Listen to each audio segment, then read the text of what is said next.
He has to join, otherwise we can't start. Yeah.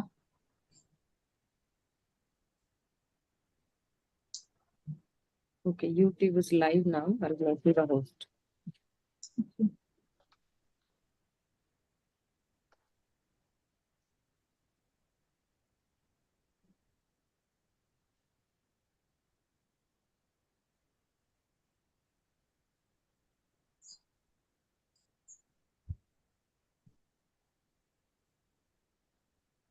Hello? Metusala?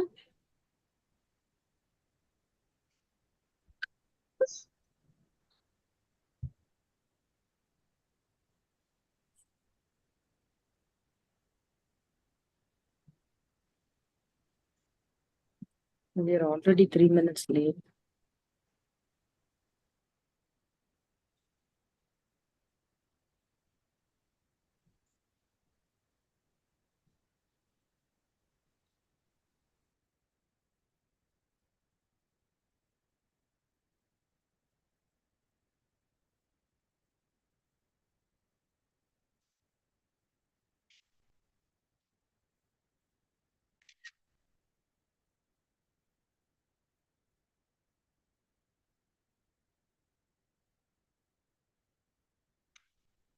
Normally, he won't be late, na? Ma'am, you're muted.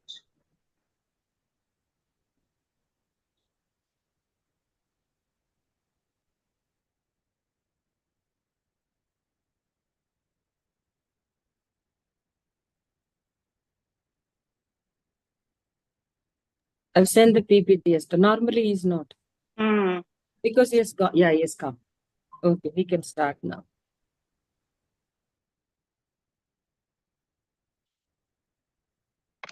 Metusala, welcome. We are starting. Okay. Esther, you can start the webinar. Okay, We are ma'am. waiting.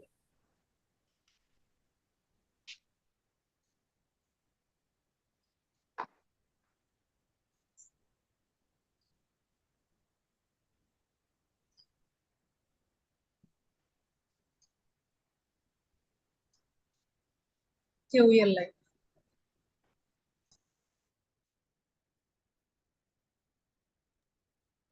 Darling Selvi, Am ma'am. I audible? Yeah. Yes. Audible. No, ma'am. I see only, yeah, participants are joining right now. The number is going up. Dr. So, Metusala, please wait. Darling Selvi, ma'am will introduce you. so sorry, ma'am. Go ahead. Good afternoon to one and all present here on this webinar floor.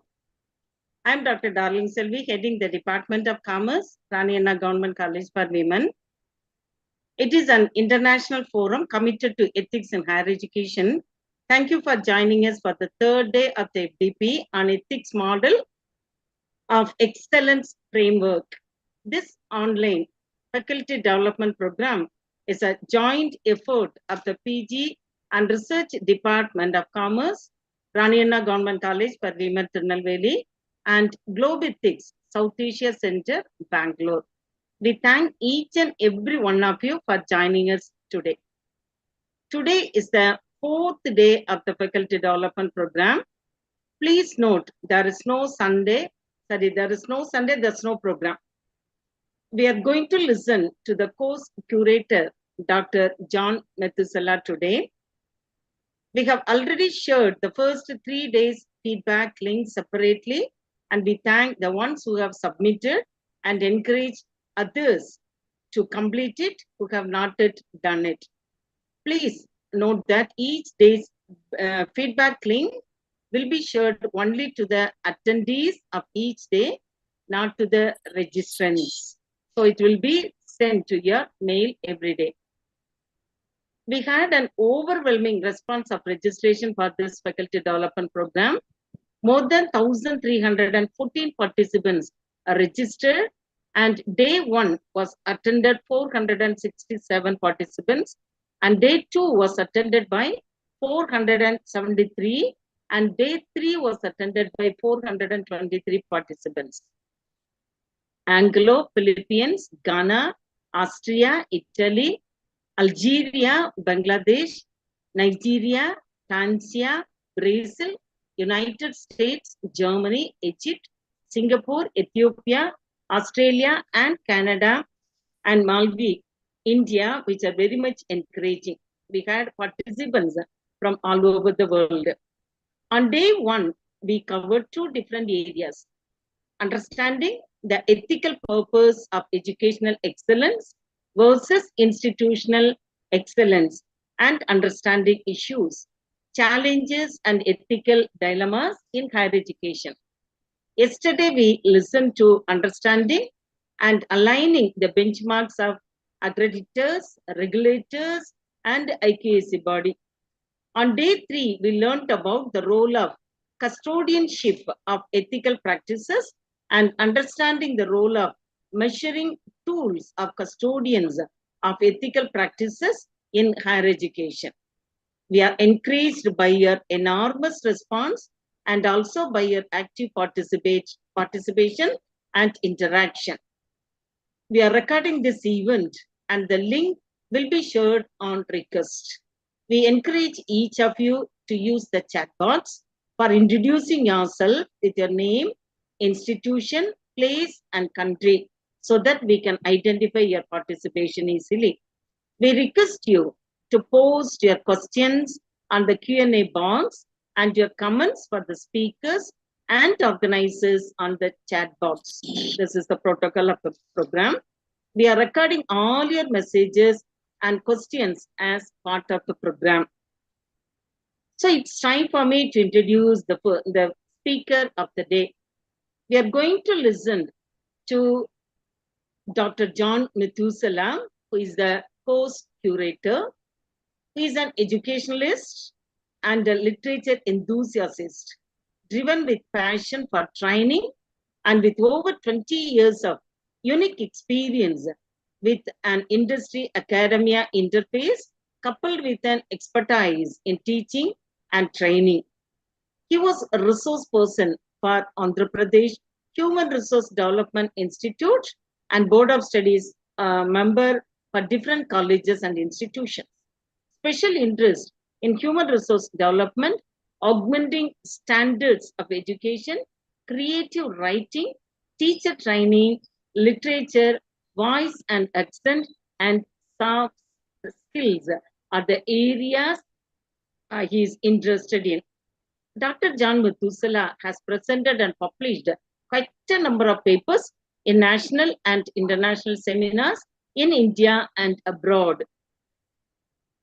He was a panelist and resource person for over 14 webinars on diverse topics related to ethics in higher education for Globe Ethics. He is a published poet. So let's all give a virtual round of applause as a mark of welcoming Dr. John Methuselah. Thank you, sir. So we welcome you on behalf of the gathering, and now the floor is for you. Thank you. Thank you so much, ma'am, Darling Selvi, ma'am, for your kind words for me. And I've been into the program for the last, 3-4 days, once in a while, talking to you.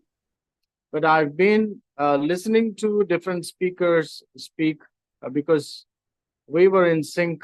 And then the most delighting thing is the number of participants that are there, and particularly, especially the international participants who have come here and who have dedicated their time to be with us and to listen and to know what and how ethics can be practiced in the universities and higher education institutions from all over the world. This is very encouraging.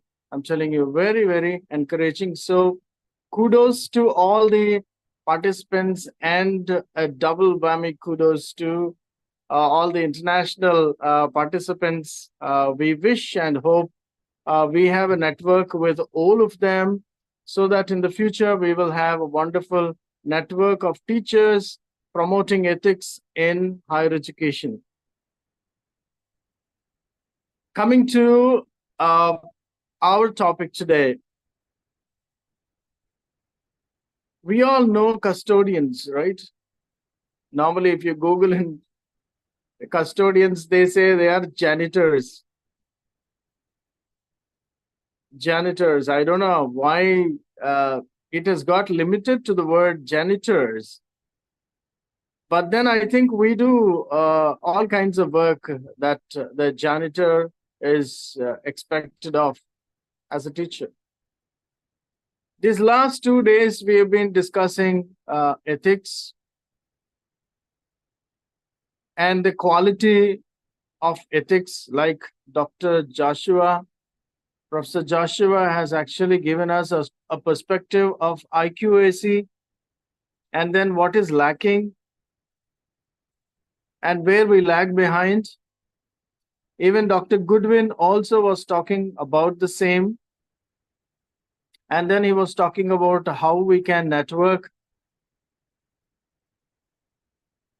So let us try to find out the meaning and the reason or the purpose of why we are here today talking about ethics, and why are we talking about, teachers' responsibility in ethics. Why only teacher? Why are we not talking about anybody else, and why are we talking only about a teacher in higher education? Probably because we are the custodians of ethics. Hope you all agree with me on this. We are the custodians. Custodians are people who are responsible.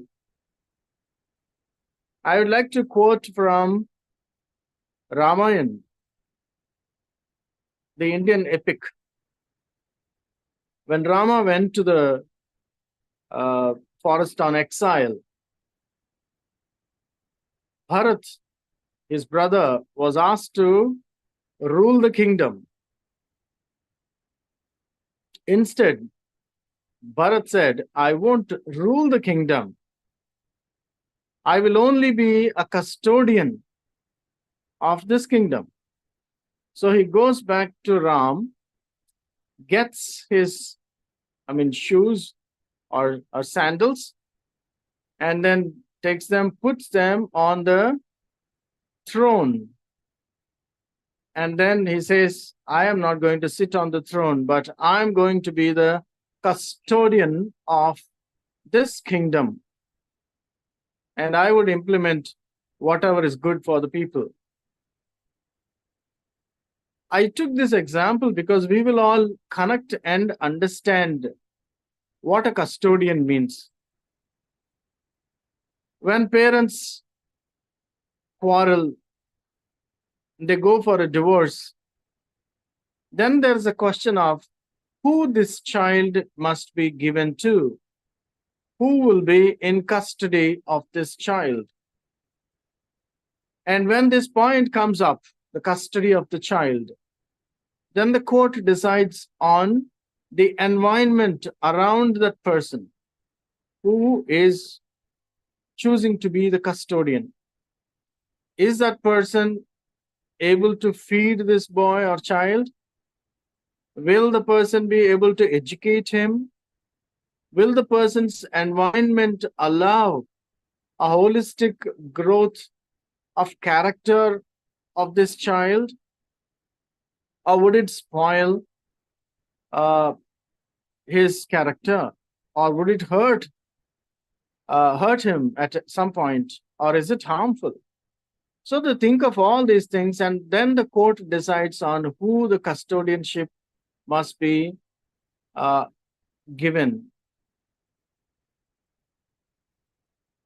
When we are thinking of all these things, now look at the importance of custodianship. A leader of the nation is a custodian of that nation. A person who makes a bomb is not just the creator of the bomb. But then if he becomes the custodian of the bomb, I don't think there will be wars in the world.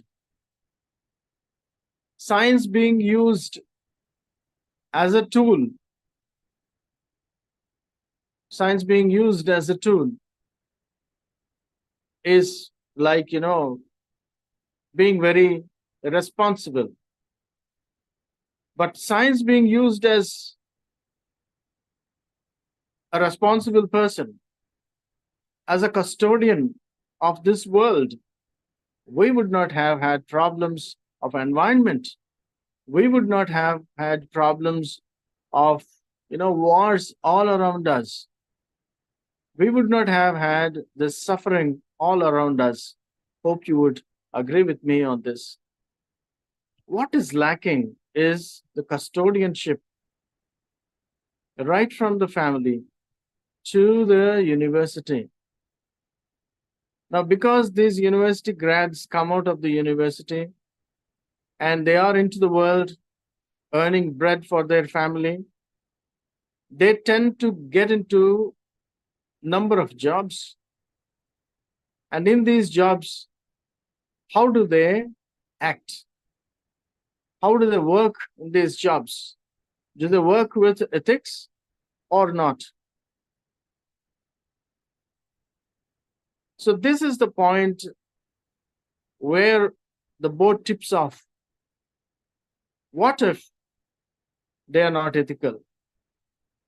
Being ethical, it all depends on the teachings that they go through. Sometimes the parents may be selfish, or the environment around them may not allow them to be so.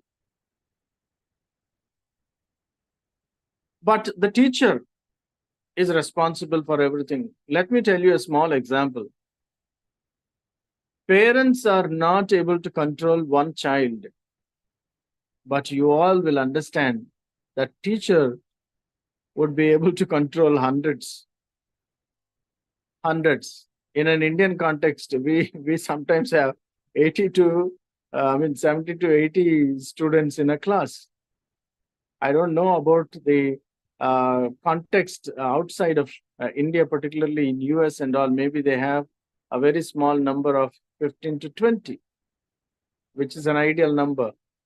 But then here the ratio of students and teachers is, somewhere around 60 to 1 or, 70 to 1.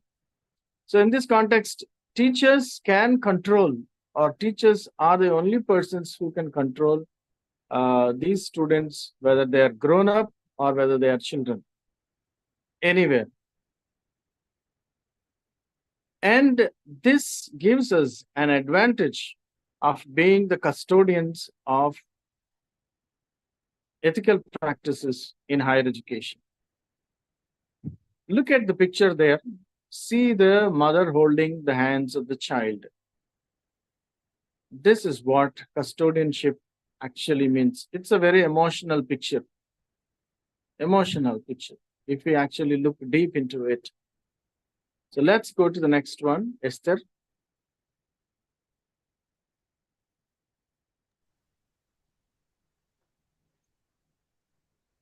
Yeah, just a moment, sir.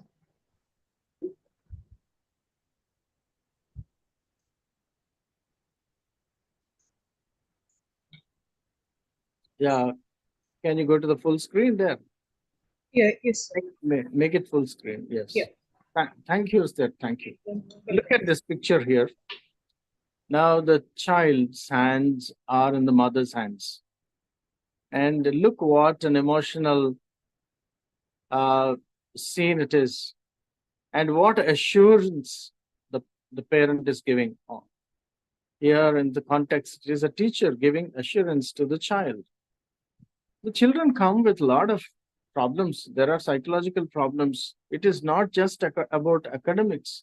If we are talking, or if we are limiting ourselves to being the custodians of academics, then I think we are at fault. Because children are emotionally charged. They have come from different backgrounds. We don't know what happened that day. But these students, or say children, are there, and then they behave in a different manner. And a teacher has all the responsibility as a custodian. If the real teacher dons the hat of a custodian, only then he or she can understand the emotion in the child, assure the child. And when we assure the child, the child builds a trust. We are building trust there. Once the trust is built, then we can spiral ethics on trust. So first of all, do we as teachers command the trust of the students? Trust cannot be demanded like respect. Trust can be only commanded. Do we command the trust of the students? If we have to command the respect of or the trust of the students, then the thing that is needed is empathy. Do we have, as teachers, empathy? How much empathized are we?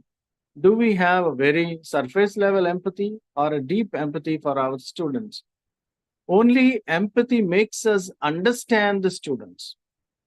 And then with empathy, we can build trust.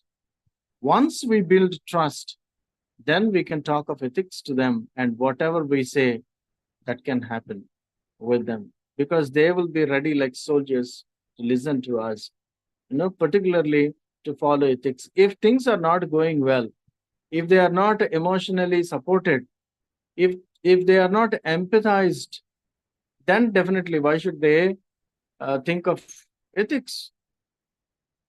Ethics cannot be separated from empathy. Ethics always goes with empathy. So if we are talking about collaboration for ethical practices in higher education, then I think there should be a network of teachers who can collaborate for empathy for the students.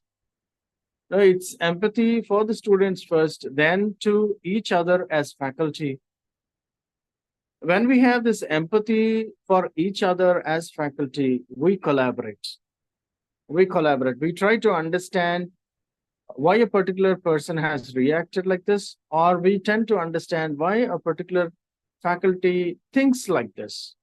If we don't have the empathy, we don't have the patience to understand them. We just keep judging. And when we keep judging, then I don't think there is any point in talking about ethical practices in higher education. Can we go to the next slide, please? Look at what a definition the Cambridge University, dictionary gives. Custodian is a person with responsibility for protecting or taking care of something or keeping something in good condition. Very simple word, good condition. For example, custodian of a museum, custodian of a castle. It means someone who tries to protect particular ideas or principles. Now, ethics, what is it? Is it an idea or a principle? If it is written, it becomes principle. If it is a thought, then it is an idea. Let us understand this. In India, we have these stickers in each, trains we have it, and in buses also we have. And this reads, respecting women is our culture. Respecting women is our culture. That is just a sentence. Then there is another one connected to that. So let us give the seats which are reserved for them. Let us give the seats which are reserved for them. When we talk about this, see, respecting women is our culture, is a value. It's a thought. But what comes as a principle is, let us give them the seat that is reserved to them. Not only that is reserved, but anywhere, whoever is in need of, we need to give them right? So principle comes. So from a value that comes out of a society, there is this ethical idea, and which becomes a principle. And then these principles are followed. And that principle becomes a law in the later part of time. So when we are looking at this, then definitely we are looking at many things which are related to this in the university. If you and I think there are hell a lot, number 100. Shall we go to the next one, please? Mulya Pravah 2.0. This I have intentionally taken from the new educational policy that the government has come up with. New Education Policy 2010. They say this new education policy is aligned to the sustainability goals of United Nations on education. So let us look at these things. It says to develop among the students a deep sense of respect towards the fundamental duties and constitutional values, bonding with one's country and, of course, the world. So respect towards fundamental duties and constitutional values. When we are talking about principles, so ethics, it has become principles here. Conscious awareness of one's roles and responsibilities in a changing world, including universal human values. What are those? Now in India, we have Vasudhaika Kutumbam. Vasudhaika Kutumbakam means we are all one. There is another word in Greek which is oikonom, which is from where this word economics come from. So we are all under one house. So the values that are listed out, the human values are satya, that means the truth, dharma, that is righteous conduct or ethics. Dharma is nothing but ethics. Then peace, that is shanti, prem or love, and ahimsa or non-violence. I think if we can follow this, if education can drive these things into the skin of every student, I think why should the world be warring now? There must be something wrong somewhere. Scientific temper, citizenship values, and also life skills are very much needed. They are the lessons in seva or service and participation. Like I was beginning of the talk, I started with people calling janitors as custodians. So you Google the word custodian and you will find a lot of pictures of janitors. Janitors, they do a lot of seva, service. Everywhere they are, and without them, can we live? Can we live without a janitor? Definitely not. So a teacher in a university or in a school should develop a scientific temper, citizenship values, and life skills, and impart it to the students so that they think of their education as a means to serve the society and participate in the community service programs as an integral part of holistic education. So the policy also recommends that education must build character, enable learners to be ethical, rational, compassionate, and caring. When we are talking about ethical, rational, compassionate, and caring, once again, the word empathy comes here. And then when people are rational and ethical, what religion do we need? Ethics as a religion. I think we don't need to name the religion, but ethics, if it is followed as a religion, I don't think we need to name it under a particular heading and call this as a religion, because almost every religion follows this ethics that we have talked about: satya, dharma, shanti, prema, ahimsa. these are not just the Indian ethics. These are there in every country, every religious book. So building character, enabling learners to be ethical, rational, compassionate, and caring. Uh, this makes Mulya Pravaha very comprehensive. This way, we prepare the students for gainful and fulfilling employment. If these values are not ingrained in them, then this gainful, fulfilling employment doesn't happen. And if this doesn't happen, there is a lot of unrest in the society, and unrest gives way to unethical practices. And wherever people are quarreling, I'm telling you, you will agree with me, there is a lot of unrest which was not empathized with. There was a lot of unrest which is a fallout of unethical practices there, and they have now these unethical practices they have become a new normal there. Therefore, they are quarreling, because people who are quarreling or warring or fighting with each other, they are always in search of an answer to their guilt. They want an answer to their guilt, and they think that more of their force would actually wash out their guilt. But then if we don't empathize, there are no ethics. Therefore, this cannot be and never be answered. So can we go to the next one?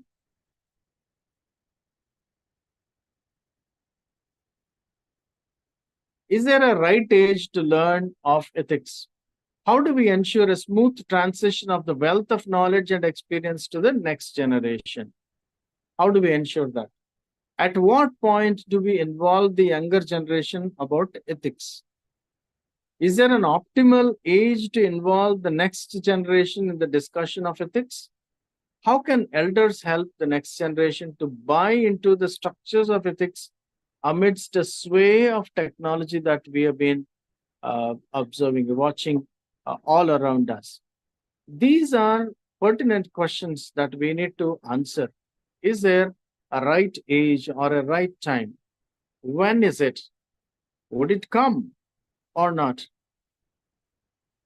I would like to give you now 1 minute time. Maybe you could think as this talk goes on. Maybe you could think and put it in the chat box what you think about this question. Is there a right age? And about all these 4 points. I'd like to read them out. How do we ensure smooth transition of wealth and knowledge and experience to the next generation? At what point do we involve the younger generation about ethics? Is there an optimal age to involve the next generation in the discussion of ethics? And how can elders help the next generation to buy into the structures of ethics amid a sway of technology? Let us look at this. The next one, please.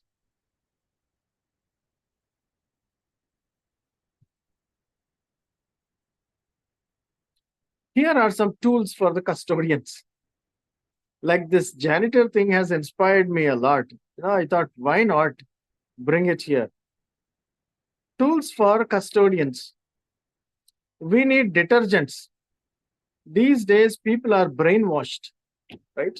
There's a lot of washing happening, in the families, in the societies, in the very closed community, in countries. There is, everybody wants the world to be a village, but everyone wants, their own space.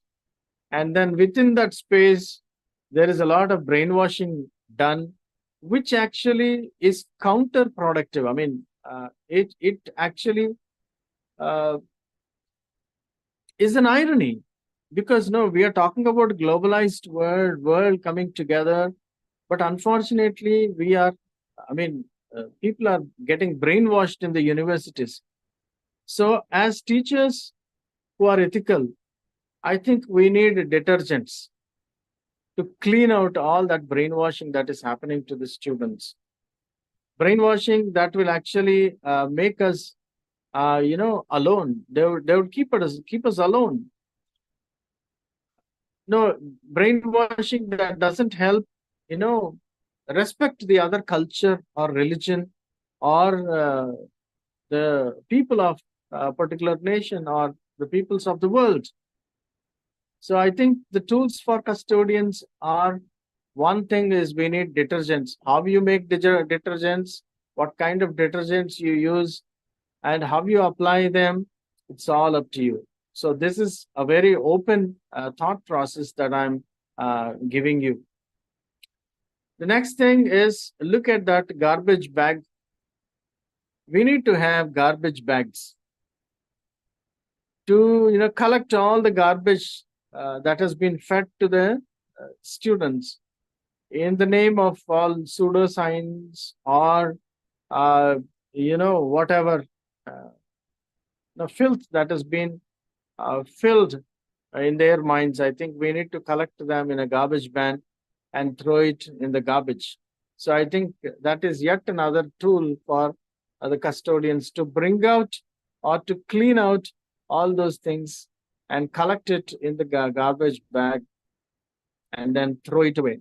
Because as custodians, it is very important to keep our house clean, safe, and healthy. When we are talking about safety, yes, Geeta Nandagopalan, yes, mind cleaning, yes, you're right. I'm saying this in the chat. So let us look at this. Keep out tree protection area. So ethics, I think that it is a kind of a tree, evergreen tree, perennial tree. I think we need to keep anybody out of hacking it because we need to protect it. It gives a lot of oxygen to us. Ethics gives, like a tree. If we have a metaphor of a tree, of a perennial tree, of an evergreen tree, like our coconut or the casuarina, it is an evergreen tree giving out oxygen, taking out all the carbon dioxide and outliving us generation after generation. We may die, but the tree stays over there. So ethics is that we need to plant ethics in our campus like a tree and protect it from anybody trying to lumberjack it, trying to cut it down. Because if it is felled or if it is killed, then there is no oxygen in the city, and we can never think of the next generation breathing happily.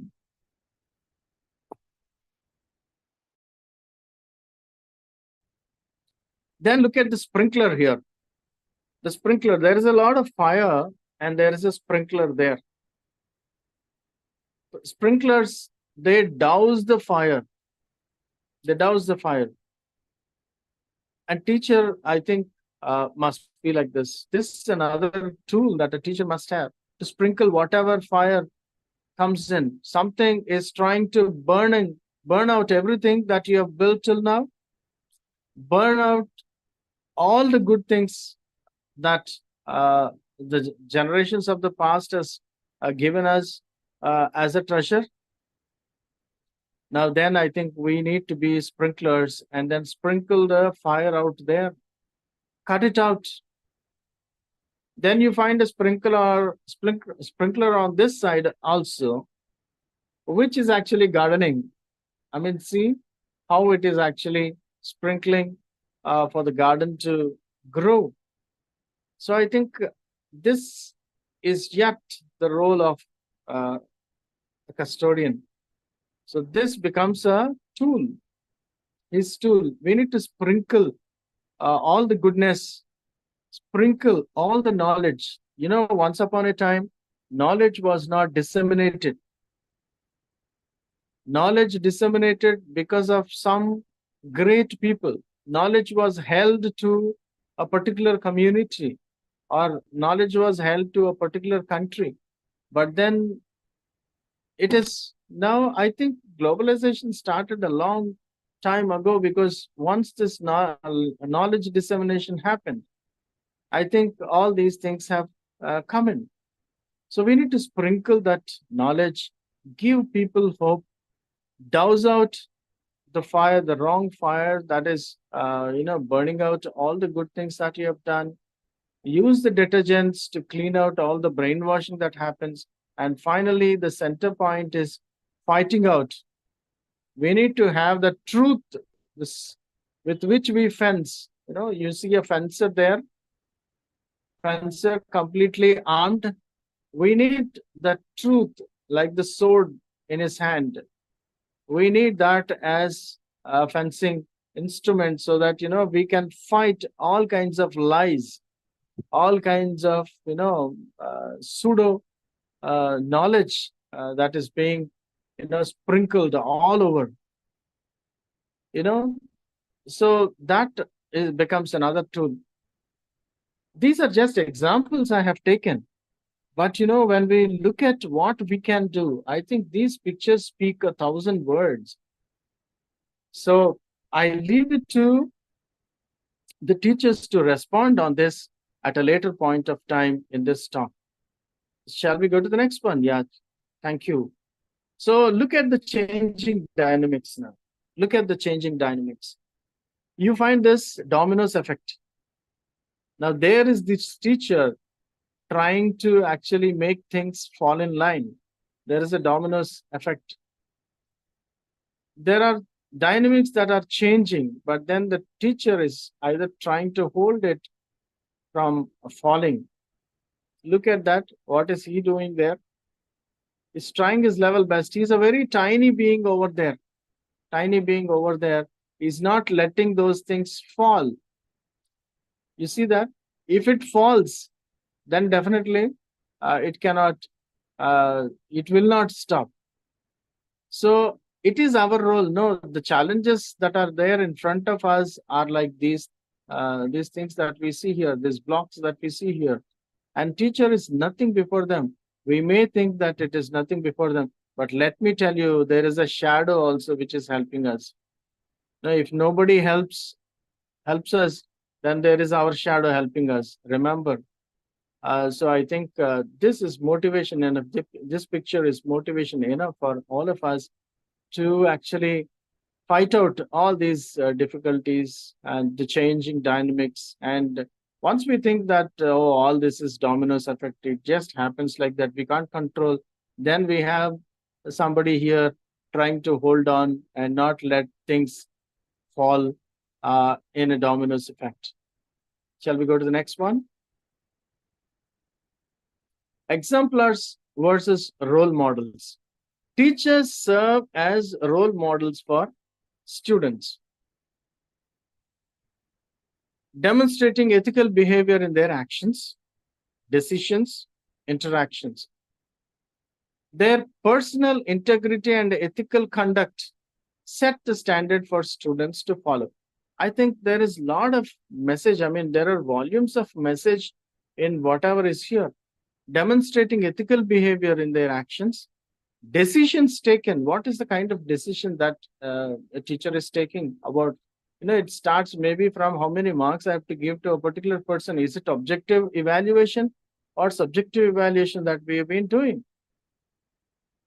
And the interactions with the students. How are the interactions with the student? Are we trying to let go of the students, or are we trying to make them understand which is ethical? And the personal integrity of the teacher. Every time we need to brace up as teachers to actually show this personal integrity and ethical conduct for the students to follow. Ethical instruction, which is very, very important. Teachers have the responsibility to incorporate ethical discussions and considerations into their teaching. Yes. Is this discussion happening, or is it just, I come, I teach, I put on the PPT on the screen, then finish it off, then say bye, give me your assignments, I will mark you. Something like this happening, very mechanical. If things are happening very mechanical, I think there is no discussion going on in the classroom. Ethical discussion, forget about discussions. Forget about ethical discussions. Discussions, if they don't happen, how can we talk about ethics at all? So teachers can integrate ethical dilemmas into coursework. We need to actually, I'm telling you, we need to bring in lot of ethical dilemmas into coursework. We need to write caselets. Caselets and cases are not for engineering faculty or for management faculty. Any faculty, I'm telling you, we can bring out caselets from whatever we see all around us. And these caselets will actually, trigger the thoughts. They will empower the students when they discuss this in the classroom. Do we have the guts actually? Some of us, maybe we don't have that environment in the institution that we are working. So it's a question of guts, whether we can actually do it. When I say guts, I don't want you to confront. No, let us change this order. When we want to do something which is ethical, let us do it in a manner which is acceptable to others. I would say the negotiating table must be approached not with a confrontation attitude, but with a cooperative attitude. Cooperative attitude. What does the management actually want? They want things in place, but they are not able to put things in place because they have a lot of constraints. There is nobody to support them. They are like children who have not had a nice, a good brought up, and then who have now become so rough. So can we approach the management with a solution and say, sir, don't worry, we have a solution. With this solution, we can be ethical. Can we say that? Is it possible? This is possible only if we think. If we think this can happen, I'm telling you, this is not, it's not an impossible. If it is impossible, please write in your chat. If you think that is impossible, can't we as human beings think in a manner so that we can convince the management on how we can be ethical? They can integrate ethical dilemmas into coursework. You have to integrate ethical dilemmas into coursework. Encourage students to critically analyze and navigate complex moral issues within their field of study. I would like to tell you a small story here from Karnataka.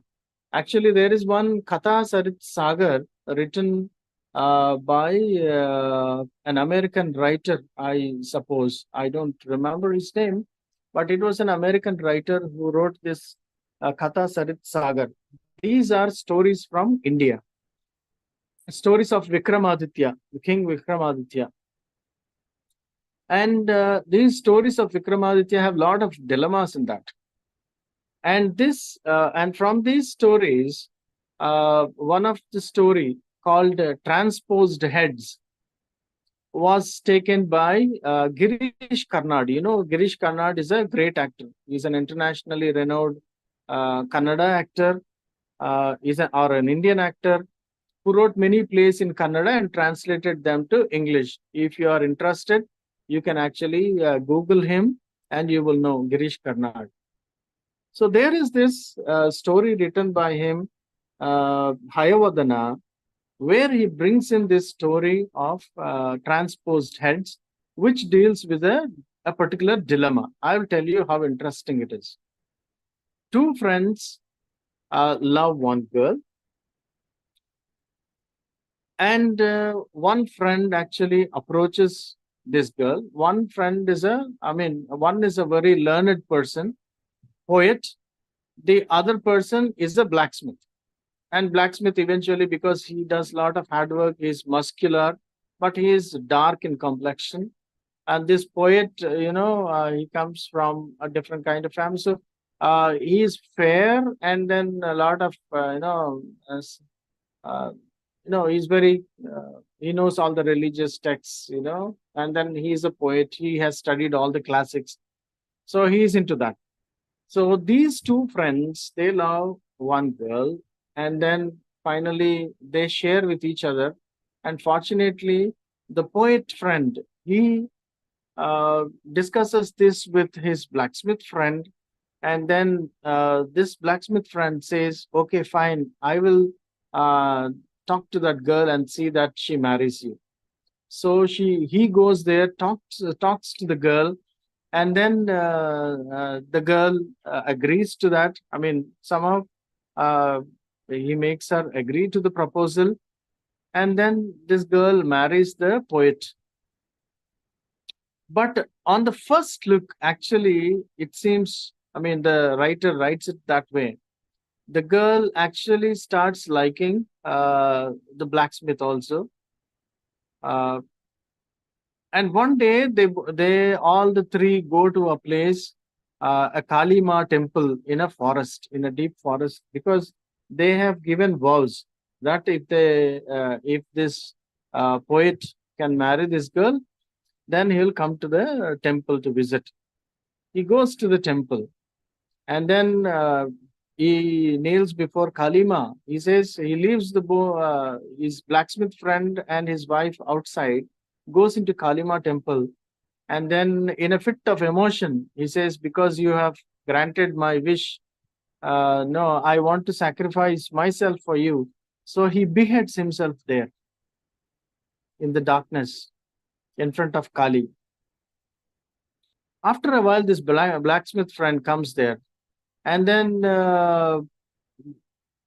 to his horror, he finds his friend's head decapitated, and then he thinks that, oh, my friend is gone, so why am I living? And that too, if I live and go out to tell this story, people will think I have beheaded this man.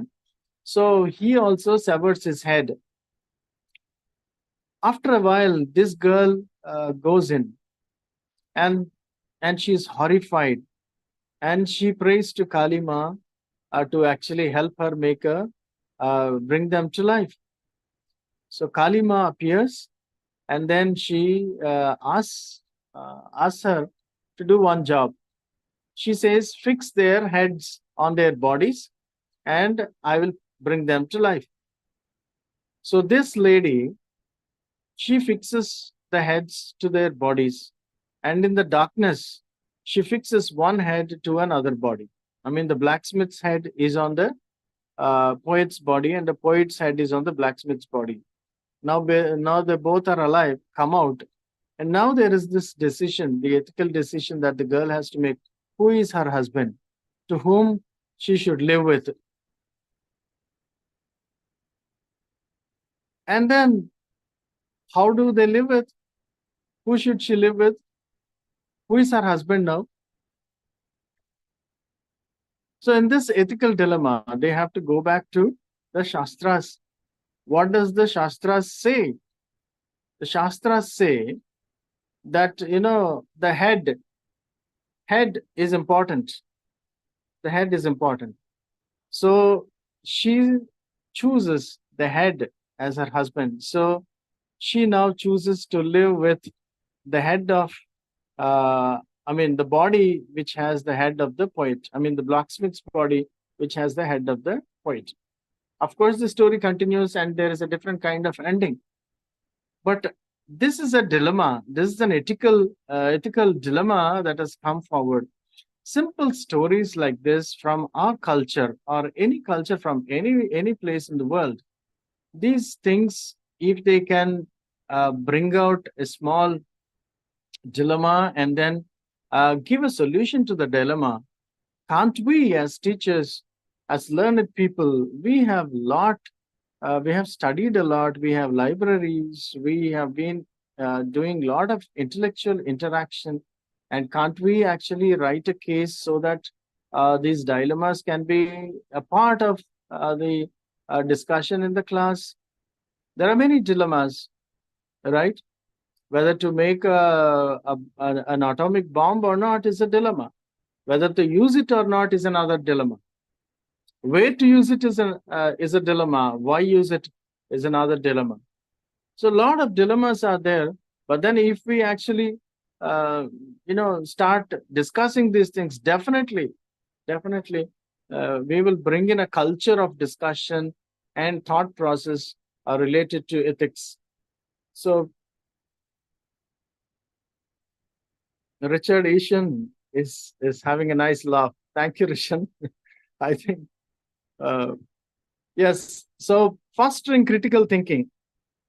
A teacher in the higher education institution must, the purpose is to foster critical thinking in the higher education.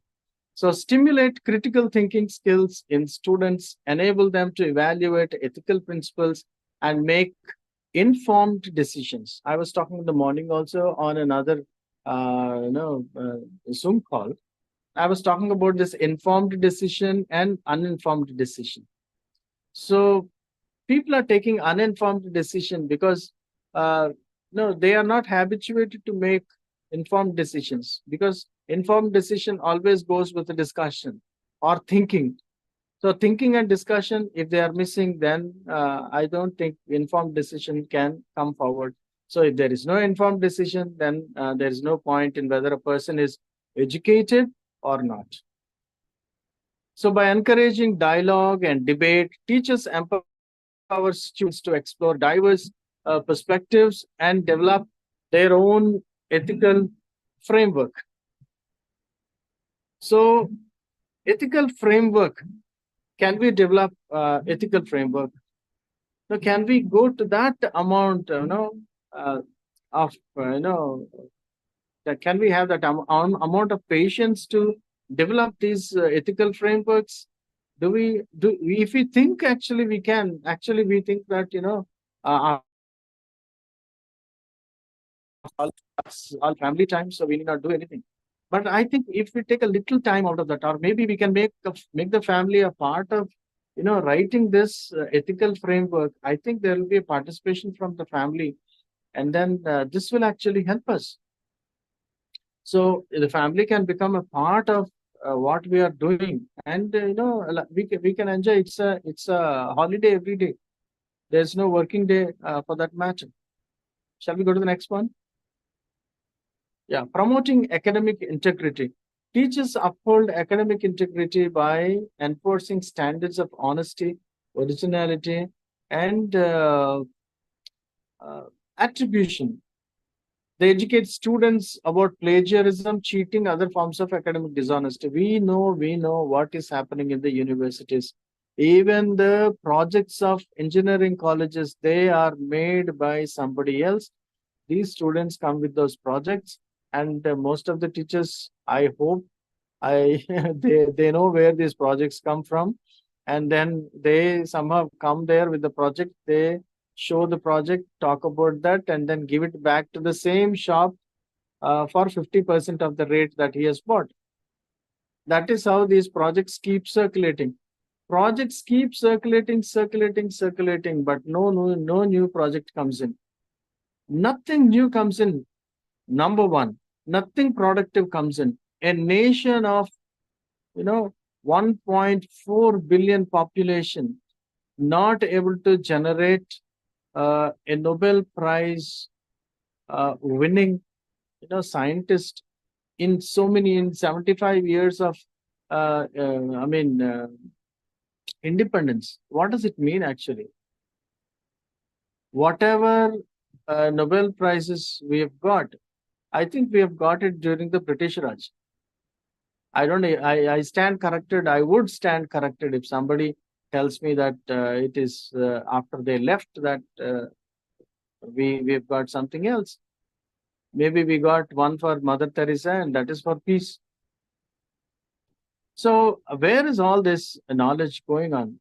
And I don't mean, please don't misquote me saying that the British are the reason for these Nobel prizes. No, I think the education system at one point, we keep blaming our education system in India.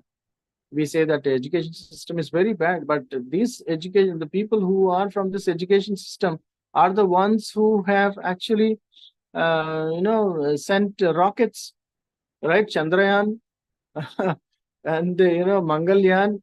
These are the professors. I mean, think of APJ Abdul Kalam. He never went to a foreign university, but still, you see what is happening. So we are in search of something else. I think this academic integrity only can help our students stop this plagiarism and cheating, and then only then, on one side stopping the cheating and plagiarism, on the other side discussion and case developments. If this happen, definitely I think we can win. We can do something to the world. Contribute something to the world. Actually, yeah, somebody has written Amartya Sen in 1991. Yes, but did he get it from India? But at least we have somebody to talk about. Shall we go to the next one? See, importance of ethics in scholarly pursuits. We have been discussing scholarly pursuits. I know many scholars, who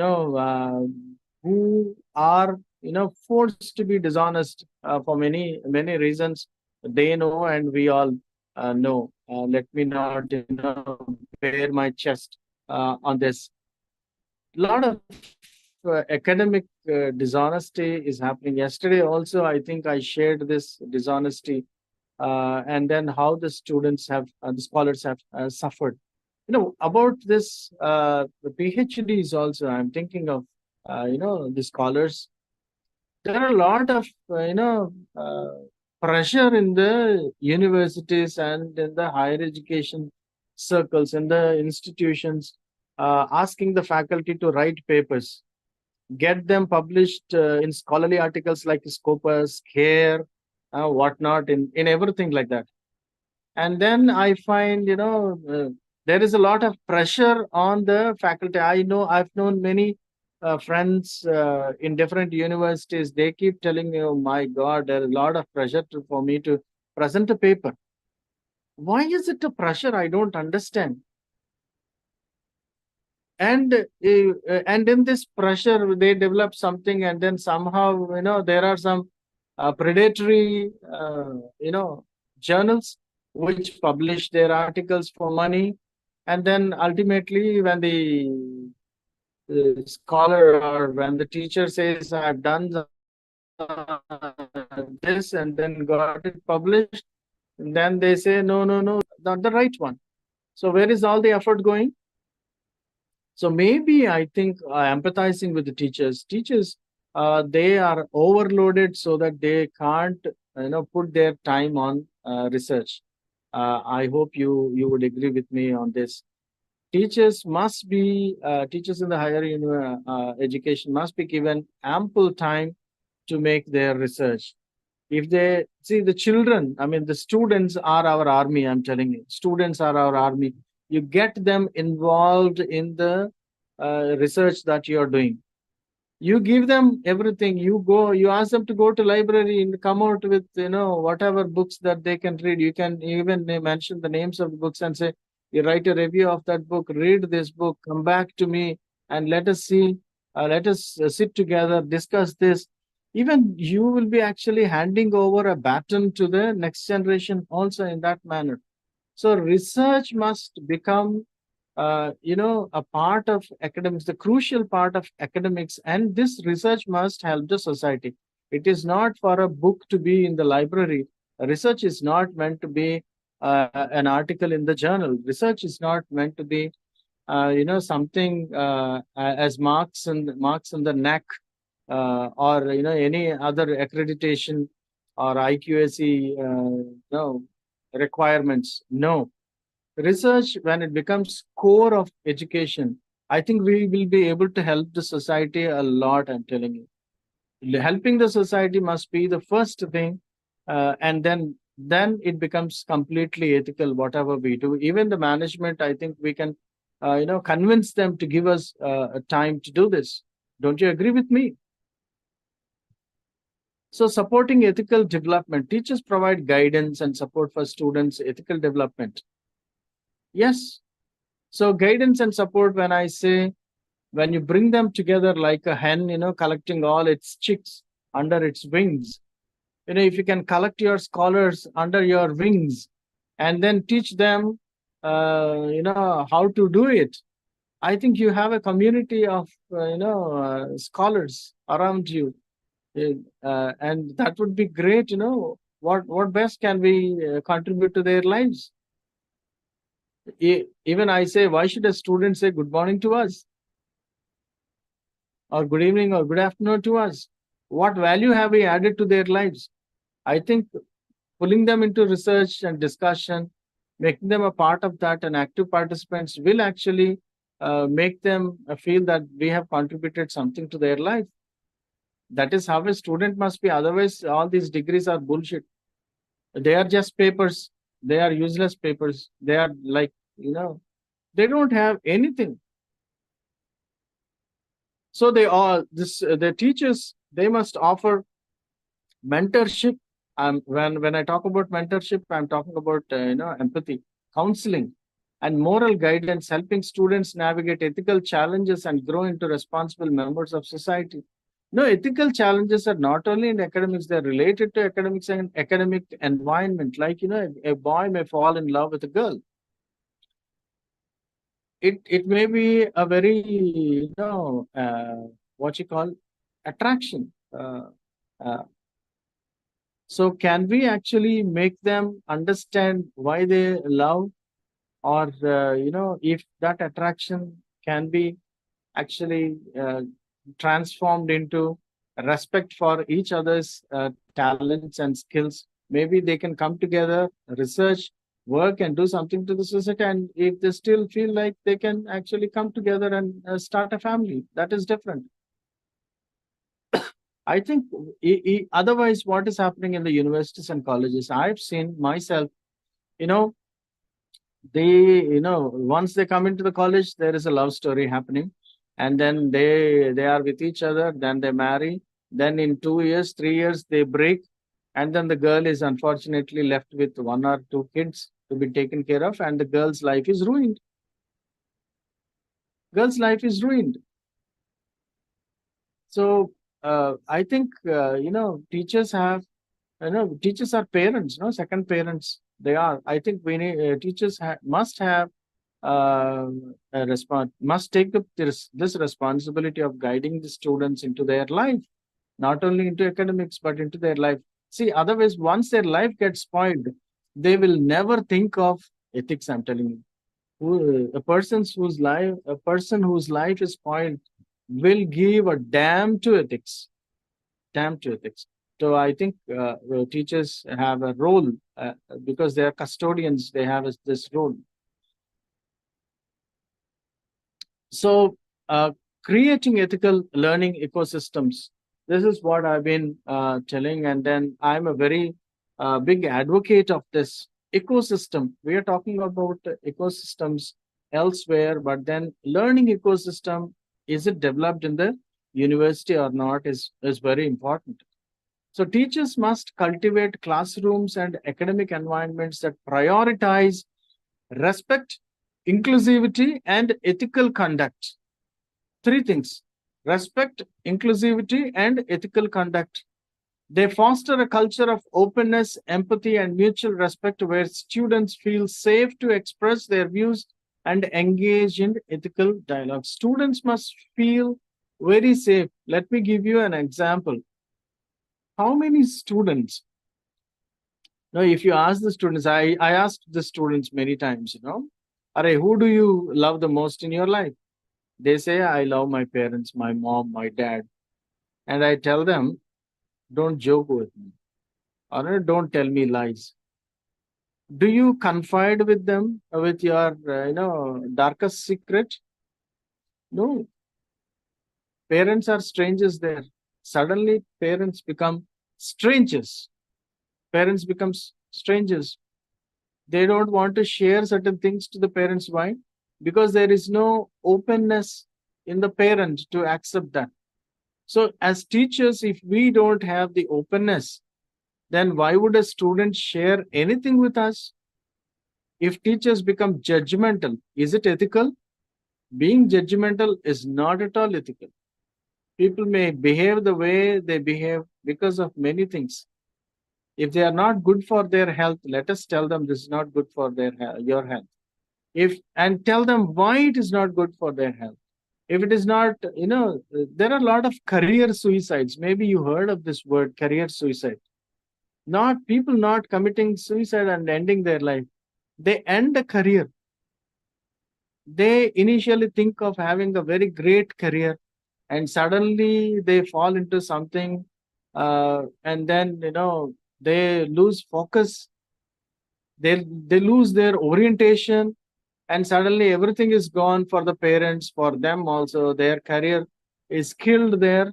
No, there is a career suicide that happens, and then they end up, somewhere in the malls, or they don't flower completely. There is no complete blossom in their life. So I think teachers, as custodians, we have the ultimate responsibility to see that every student of ours life is blossoming. It is coming to full blossom. Only then our life will be a successful life. A parent's life is successful when his children are settled well in life. Right? You agree with me?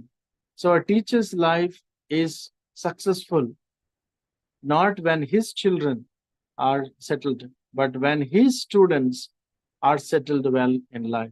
When they come to full blossom in their life, only then I think, as custodians, because I'm using this word custodians for teachers, as custodians, we can be proud of our life, and we can, I think, die very happily with a smile on our face, saying that, okay, whoever student came in touch with me have blossomed their full, and I've helped them do that.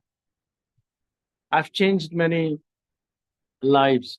This satisfaction is enough for us to die. I don't think crores of rupees are needed for us to have this smile when we are dying. So addressing ethical concerns, teachers address ethical concerns and misconduct within the academic community promptly and effectively. They investigate allegations of unethical behavior, uphold due process, and implement appropriate sanctions where necessary. We see this when it comes to disciplinary actions being taken on the campus. Do we have, sometimes we see, like I told you in the beginning, do we have the trust in the students? When we can build trust with the students, I think all this is possible. Otherwise, punishment remains punishment. And, they will have a grudge against you, against the system, and they will become most unethical people. Anybody with grudge, you can tell me, will that person be, ethical? Anybody with grudge, anybody with bitterness in his heart, no, will they be ethical in their life? Can they follow ethics?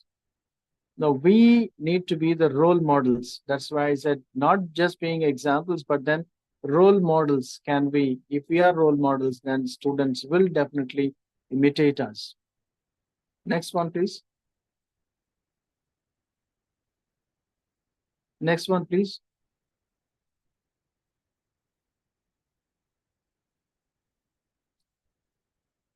Esther, please, roles solidified. Addressing, see, the next one is advocating ethical standards. Then comes role solidified. You need to go to the previous one.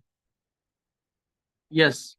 Teachers advocate for ethical standards and principles within the institution and the broader academic community. So we are the advocates. See, teachers' role, I'm telling you, you all know this, you will agree with me, because any society can live without a doctor or an engineer or anybody. Even without parents, people can survive. But without a teacher, a community or a country, this world cannot survive. Because we have every right, we become advocates we punish our students, they will take it, because we are teachers. That is the role that we have. That is the role the teacher has, particularly. We are allowed. Even I remember in my younger days, when I was in school, teachers, parents coming and telling the teachers, no, sir, even if you beat my son, that won't hurt me, because you are licensed to do anything to my son or daughter. I want them to study. That's all. This is the respect that teachers get. So they become the custodians. Parents would like somebody to take custody of their children.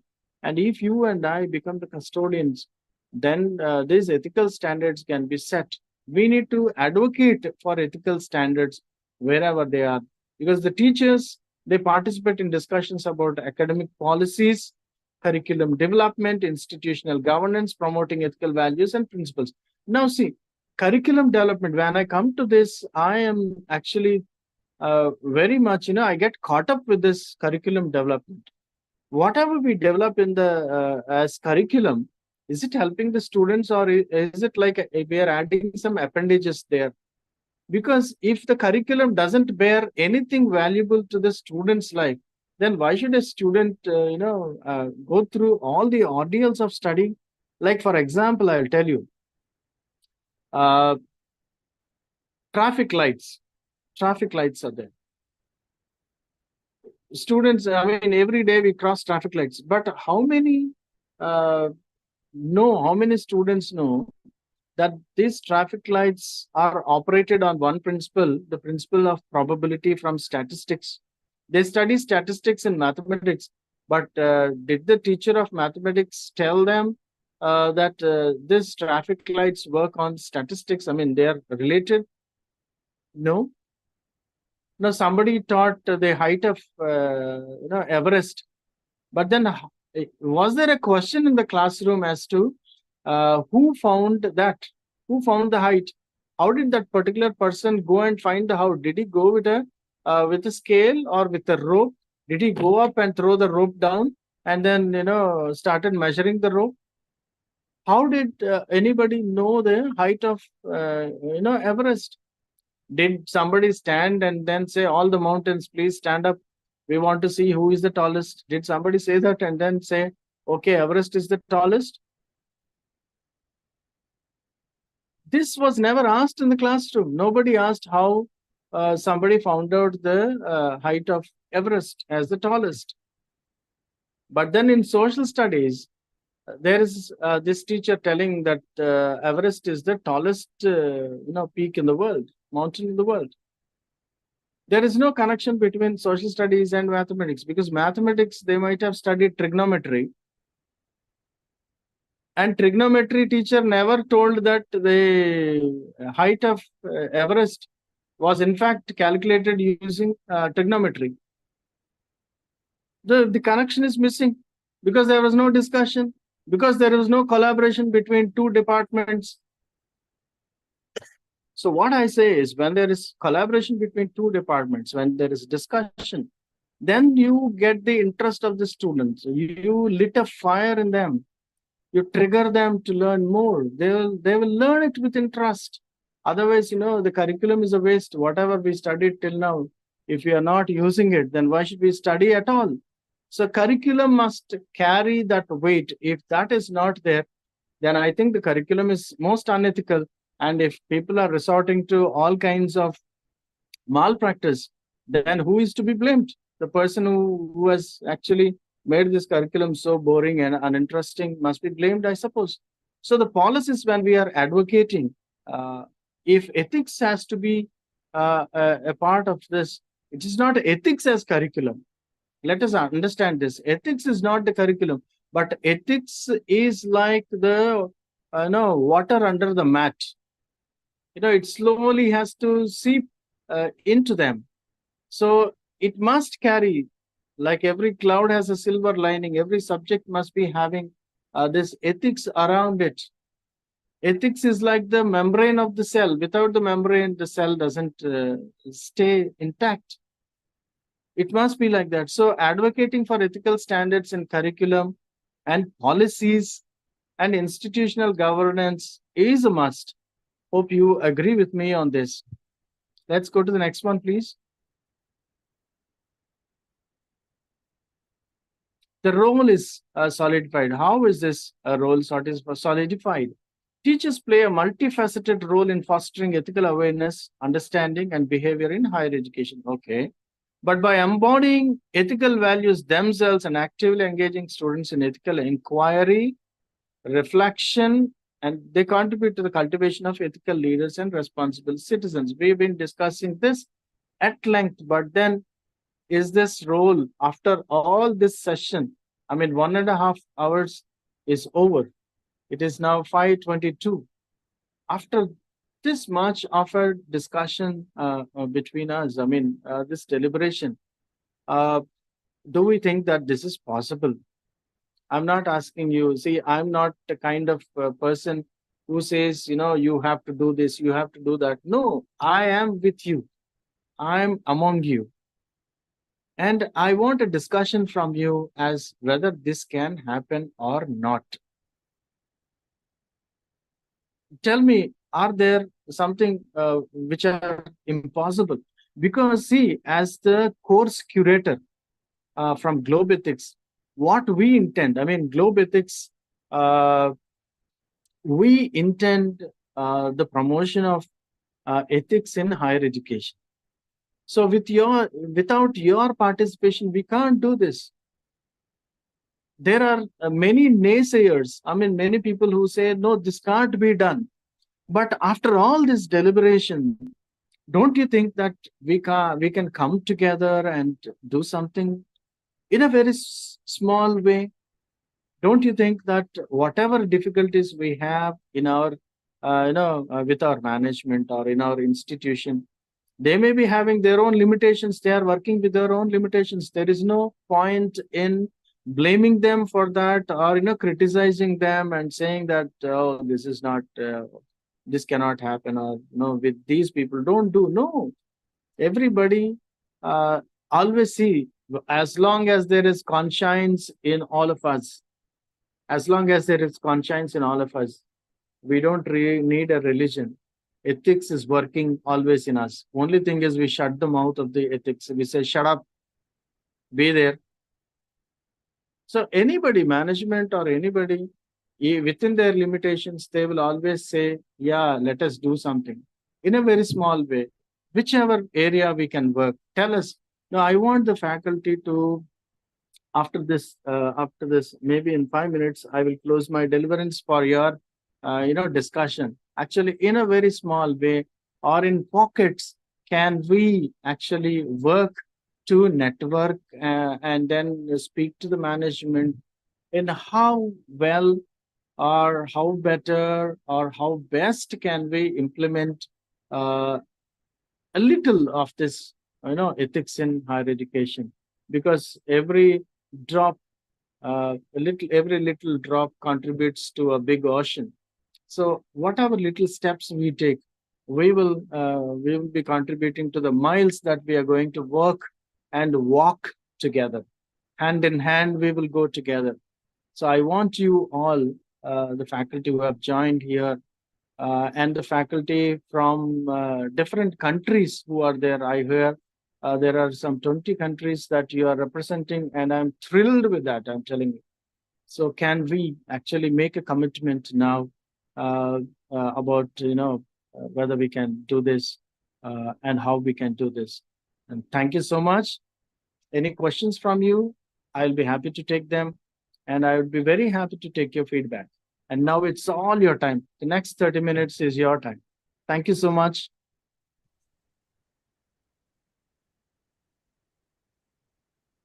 Thank you, Dr. John Metusala. And there are 2 questions, in fact, in the Q&A box. Would you like me to read? Darling Selvi, ma'am, you can handle the Q&A. Please come. Yeah. Would you please?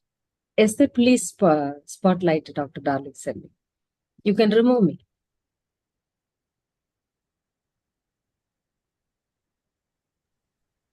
Actually, there are only 2 questions available in the Q&A box. The first one is, can teachers find an ethical guidance of sort to support students in their project works to minimize the case of project's repetition? Once again, ma'am. I shall repeat. Yeah. Can teachers find an ethical guidance of sort to support students in their project works to minimize the case of project's repetition? What do you actually mean by sort? I mean, I didn't get the meaning of that sort. Guidance of sort means, I think it's of type. I think you told that many students are repeating the project. No originality is there, and that's why this question arises. Yeah, definitely. See, I'll give you one example of what I have done. I was a consultant for schools for some time. I told the teachers, you give them homework every day, and you ask them, you give them some 4 or 5 questions, and then you ask them to get the answers for the questions. Instead, give them the questions and ask them to find the answers. That would be a homework, no? Or the student, or give him a paragraph and ask the student to write as many questions as he can. Isn't that a project? So maybe the teacher can, give a chapter to a student and say, in this chapter, find out the problems, the dilemmas, and the technology that could be used. Come out with your own thought. And let us reward the thought. Why reward the project? If there is a project, the student will come out with the project. If there is a problem with the project, and then if he says this is not going to go with this, then definitely he'll come with that. Or you can actually collaborate with another faculty. I mean, the maths faculty can collaborate with the physics faculty or a commerce faculty, and they both can come out with something else. Like maths faculty, when he joins with a social science faculty, maybe they can think of statistics and research and how actually they both can, because he can use his mathematical formulations, and the teacher of social studies may think of the social problems. They can study, send the students out, they may study that, come back, and then they can make a statistical presentation of the social problem. You can have this research happening. A simple research can happen. They can have a sample size. They can make an analysis. They will have this population. A lot of things like this. We need to be creative. Only thing is, we need to dare to be creative as faculty. And then I'm telling you, there are 101 things we can give out as projects. For this, I would like to actually come in and tell some example that happened here. This question is actually from Richard Eson from Ghana. And the same thing is actually happening here in India also. Mainly the distance education, if it is courses like MSW, that has a mandatory project. And then they have a guide, and the guide has to be from the university. It cannot be from outside. Guide also takes a charge. It is supposed to be at free of cost. And the guide actually direct the students to go to a DTP center, which is just in front of the university gate. And then when the student goes there, and they have a charge for that, they already have 4 or 5 samples. You have to tell which area. They have the readily made a project, only they change the name of the village, name of the hospital. It may not be existing even. So that's the repetition, the same information. Hundreds of students, getting degree by using the same project, and they don't even get the experience of what is a project all about. So that is the situation. Definitely. I think first thing we have to do is remove that fellow from there. Give a police complaint and remove that fellow from there. And the next thing is, do not allow, see, as teachers, I'm telling you, if somebody has copied, wouldn't we know whether it is a copied or not? We just, are very, indifferent to this copying and all. And we say, okay, come on, let's do it. Kind of attitude, very, passively, we just go through that. And if we as teachers, I'm telling you, every teacher is capable of doing that. We can catch our students like just like that, we can catch. Only thing is we don't do that. But give them some creative. This is what, see, the entire day they are not into discussion. The entire year they are not into discussion. They don't have this research acumen at all. They don't know what to do. They have never read any projects. I think, see, in the research, what we are asked to do is first read articles. Read articles, read the thesis of other people, read the best thesis that are there in the library. Read the articles in the library and make a review of those articles.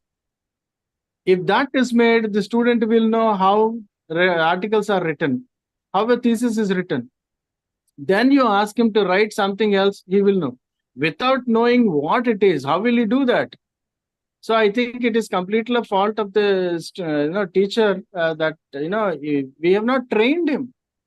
You train a student, then he will do it. If without training, you just come out with a project, no, I will give you attendance, you go get some project, finish it off. They are useless projects, and that's why most of the students are on the roads without jobs these days. Yes, and then the sad, what is that, the plight of the education system with regard to ethics today. When I was a child, I had the choice, between good and bad, and majority more than 80-90%, and then it wasn't approved if a child misbehaved or rude with a teacher. If the teacher is beating the child, the parent also will beat the child, telling that you behaved in such a way that the teacher had to beat you. It's a shame for the family. Okay, so that is how, and the parent used to tell the teacher that at home we are the parent, in the school they are your children. So it's your responsibility to ensure that they well behave along with the education. But in today's world, it is shocking and very sad. That's a reality. We have the choice only between bad and worse, not good and bad. So that is how it has become. True. Exactly. That Okay, and the second question is from Lydia Nicholas. Many times we speak and investigate unethical conduct, but in the end are forced to compromise to safeguard the interest of the student. Let me repeat. Many times we speak and investigate unethical conduct, but in the end are forced to compromise to safeguard the interest of the students. Yeah, that's what we are mothering. We are mothering, and this mothering is actually, killing the interest and the academic acumen of the student, because this must not happen. I say this is completely the fault of the teacher. You tell me whether if I'm wrong, I'm telling you, because the entire year he was with you, you did nothing to him, and at the end he comes to you and you say, okay, come on, Chitti, Kanna, Chinna, Munna, do it. I will give you marks. Somehow you can go ahead. That fellow cries, or that girl comes and cries, and then it is done like that. So why are we not tackling this problem from day one? That is what is unethical. Is it not unethical? Tell me. So when we are unethical, see, we are actually cleaning our guilt, we are purgating ourselves, giving him marks. We are actually cleaning our guilt, not his guilt. His guilt is still on us. So that integrity is very much needed, no? Integrity, it calls for integrity. So the third question is from Dr. Sudha. How can we encourage students to take responsibility for their actions? How can we encourage students to take responsibility for their actions? Yeah, this is a very, very good question, I'm telling you. Very good question. Making the students understand their responsibility is very, very crucial as a teacher. I think this is the first thing that a teacher must do. Make the students understand, feel responsible. And like I told you in the beginning itself, empathize with them. Empathize with the student, and definitely right from day one, when we interact with them, when we introduce ourselves, and when we ask them to introduce, from that moment onwards, we need to actually mark their step. You may say, we don't have time to do all those things, but definitely we will. No, what I do is actually, see, I have a core of some students with me. I identify on the first day itself who can be the core of this group. Then I slowly groom this group, and I tell them, "Arey, take care of the others." I allot some 4 or 5 students to one student. That way, I delegate my job to the other students. So this core group, I nurture them, and then tell them, "See, you have to do this to the same. You please follow what they are doing. Tell me what is happening to them, whether they are able to do this or not, why they are not doing."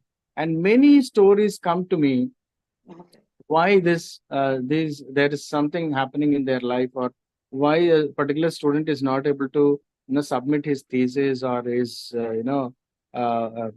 project work or something. So that is how actually, see, these are all tools. Students, like I told you in the beginning also, students are our army. They are our army. They listen to you. You just need to find out your core group first. Work on the core group, and then give the delegate the responsibility to them to take care of the others. This shepherding must be there. When this shepherding is there, then definitely we are the custodians. Custodians means somebody who shepherds, no? Or shepherds are custodians of their sheep. So this will happen.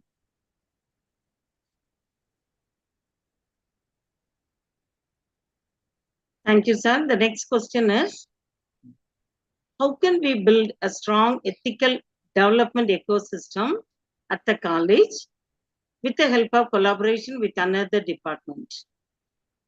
How can we build a strong ethical development ecosystem at the college with the help of collaboration with another department?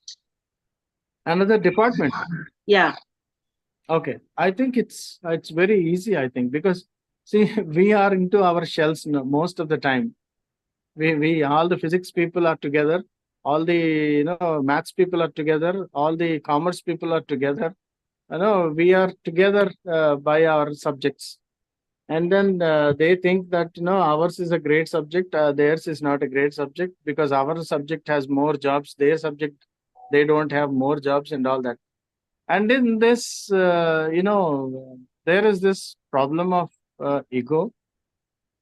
And because we don't understand the dynamics of collaboration, like I told you in the beginning, no, if somebody must get interested in trigonometry, tell that particular person, array, with trigonometry, you can actually measure the height of the Ram temple that is there in your village. That fellow will always be happy. Or tell him you can measure the height of a palm tree in your farm. He'll be happy. So you can use this and that also. And then you can say, you can collaborate with the other departments. Like somebody was asking about, social sciences. I mean, this social work. What, like, we can use this statistical data for social work, or when we talk about physics, maybe we can talk about, the banking of the roads. We can talk about roads, laying of roads. A social teacher can talk about the economics involved in that. And then the economics involved in banking also. What happens if the road banking is not done? I mean, when I say banking, the leveling of the road. In physics, there is a concept called banking. And then in commerce also, there is this concept of banking. So both the bankings can come together. One can talk about, laying of the material, and the other can talk about the cost of the material. So one is about the banking of the road, and the other is the banking which involves money. So this is how we can collaborate. I think there should be more of these sessions, madam. Definitely, I'm telling you, all this faculty who are present here, if you can actually think of this collaboration, that would be great. And you will see miracles happening, I'm telling you. Once you start this in your college or university, miracles will start happening. Thank you, sir, for the very nice response with varied knowledge of different subjects. So the next question is, as you have mentioned that with ethics, we don't need a religion. And many will argue that religion regulations are next to law. So where is then the middle ground between law and ethics? This is because many see ethics as optional and probably why it is often ignored by many. It is a question closely related to religion and ethics. See, Let me religion. repeat. As you have mentioned that with ethics, we don't need a religion. And many will argue that religion regulations are next to law. So where is then the middle ground between law and ethics? Yeah, thank you. Thank you. Yeah, it's a very pertinent and interesting question. And this definitely needs an answer. Like I told you in the beginning, as long as we have this manasakshi, the conscience, that is the first religion. God has actually put this in us, you know, and we know which direction to go. Actually, we deny and we say, shut up. Like, in management, there is a concept where, you are God has put drivers in all of us. Drivers. When you are hungry, you don't go and drink a bottle of water. When you're thirsty, you don't go and eat a loaf of bread, because the driver hunger will drive you to a loaf of bread. The driver thirst will drive you towards water. When these two, they can direct you towards your need, then there is other conscience. They are just, they are just from the body. But then there is this conscience. Conscience will always tell you what is right. You don't need a religion to know what is right. Definitely. The fanaticism of a religion actually makes you shut the conscience. You don't need a religion. And then as long as there is ethics, dharma, I don't think that you need this law for nyaya. Right? Dharma is different, nyaya is different. One is, justice. The other is dharma, obligation. Taking care of your parents, you don't need to go to a court and, get the judgment from the judge to take care of your parents. Because taking care of parents is dharma. It's not nyaya. It becomes nyaya when you are actually crossing your dharma, you are not fulfilling your dharma.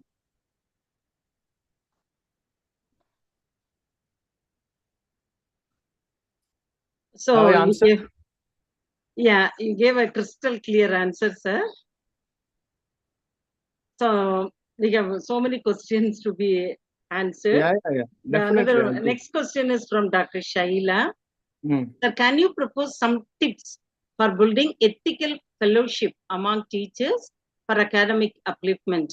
In practice, suppressing good works of the fellow teachers. This is the reality. Sir, can you propose some tips for building ethical fellowship among teachers for academic upliftment? I think so. In practice, practically suppressing good works of the fellow teachers is good. Very good. It's normal. Definitely. We are actually looking forward to that from Globe Ethics side. Actually, we would like to come up with these collaborations.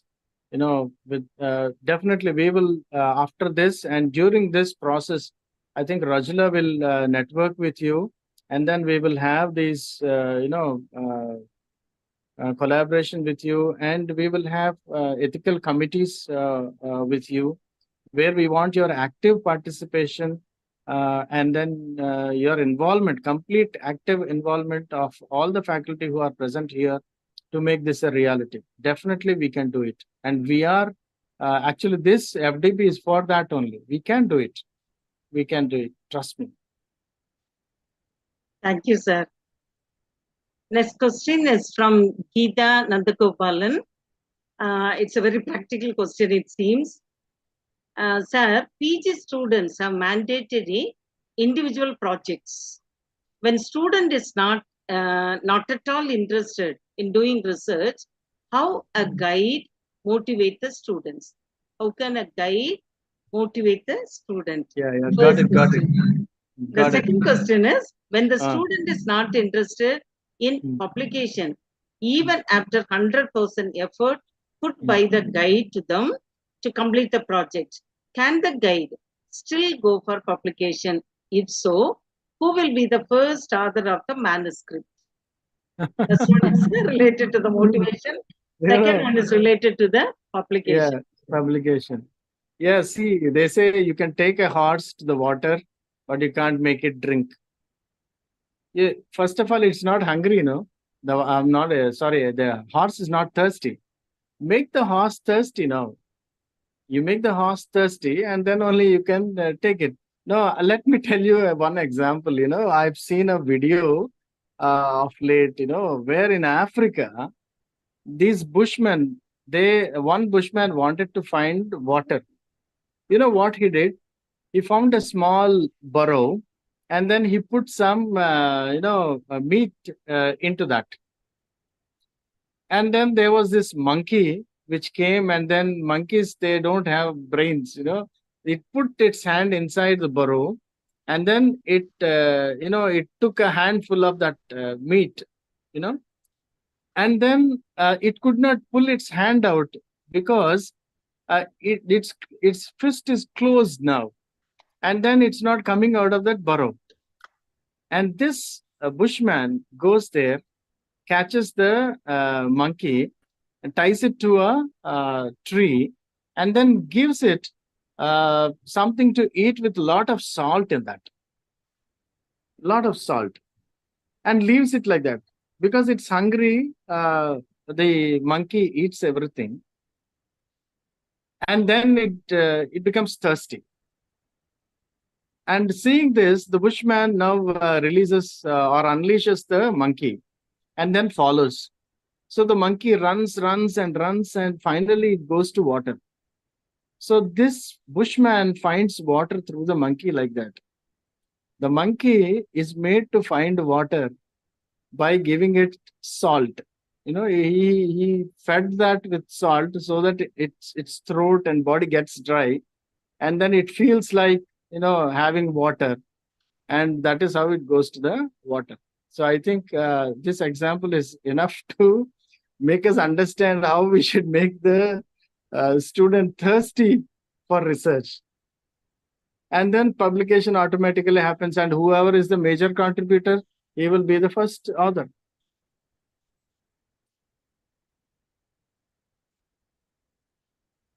Okay, sir. Next question is from Abhinav Kumar. Sir, there is a recent trend of giving high grades to the students in exams. This sometimes makes them overconfident and less willing to accept their own shortcomings. Isn't it this also an ethical issue? Actually, there is a recent trend of giving high grades to the students in exams. Most of the universities is going on like that only. And this sometimes make them overconfident and less willing to accept their own shortcomings. Isn't it? Yeah, This really, also that, an ethical issue. This is a definitely it is an ethical issue. Once upon a time, getting 60%, getting first mark was a dream, you know.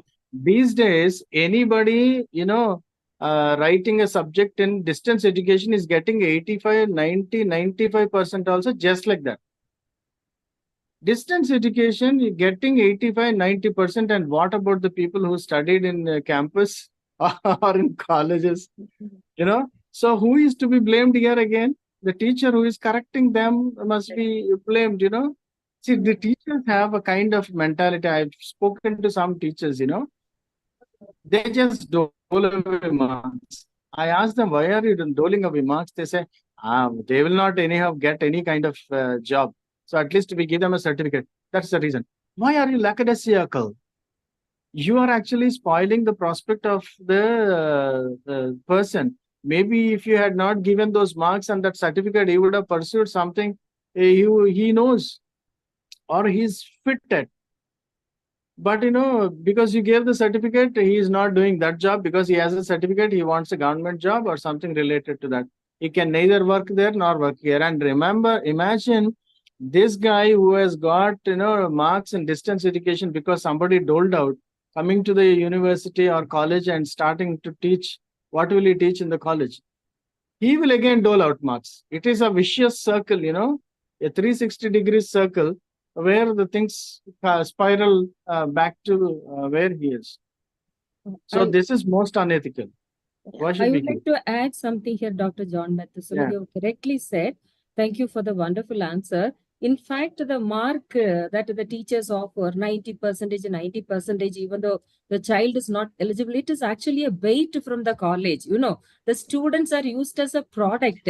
And if all the outgoing batch is going with a distinction mark, that it attracts the next year batch, a lot of admission, and then it helps them make more money. So the mark is not the mark, but it's the bait, like how you put the bait to catch the fish.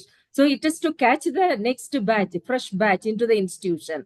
So actually unethical. Another thing I would like to mention here, because I was also working in an engineering college in Bangalore, and then the students whose ability is to get only 50% of the mark, and then there were also students who were always outstanding in studies, and the students who was good in studies, and then the low grade students, I think almost both the marks were equal.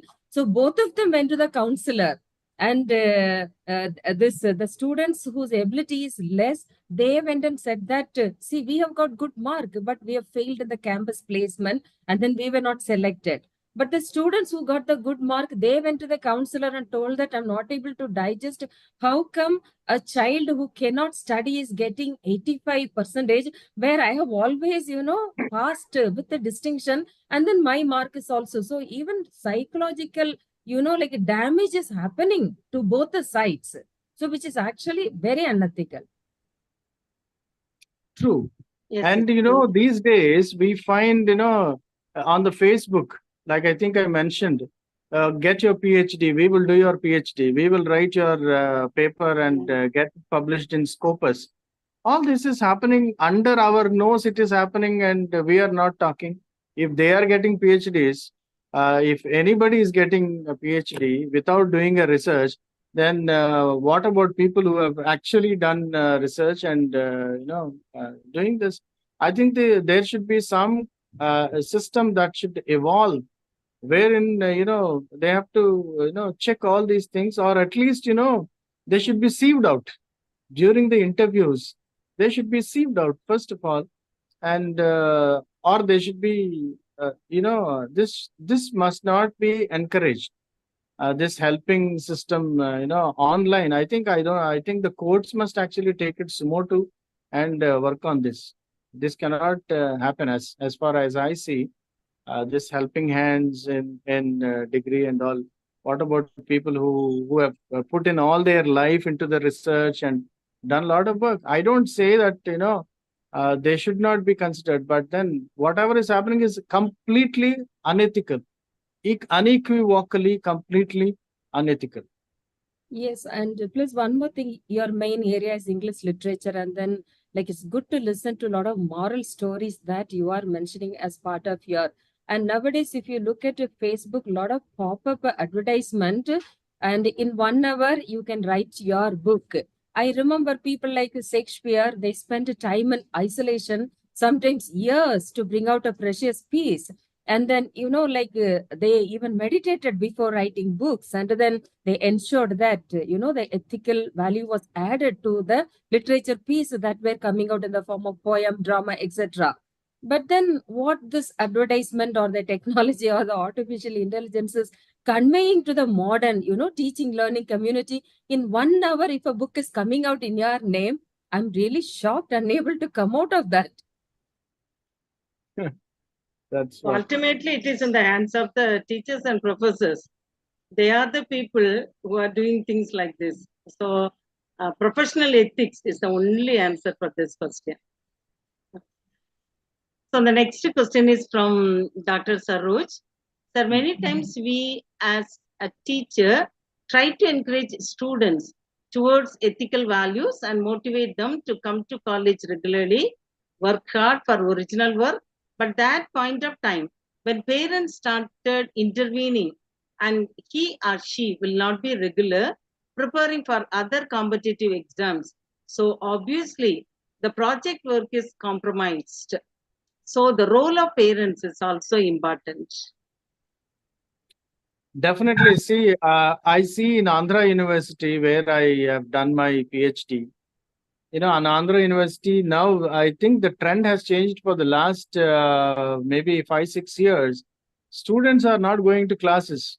They joined there and then they are sitting under the trees with folded, chairs, folding chairs. You know, they're sitting there with a plank on that and a lot of books, bundles around them, and then studying those books. They all want government jobs. They are preparing for government jobs, but they want a seat in the university. And they are there in the university studying nothing but for exams. And the professors also feel that, okay, let us give them a chance. Let them study there. What is there? They will not do anything. What? I mean, they don't respect their own subject. They think that whether they study, whether they come to the class regularly or not, they write their exams and we give them marks. So there is no kind of respect to their own subject. When you don't have respect for your subject, who will respect your subject?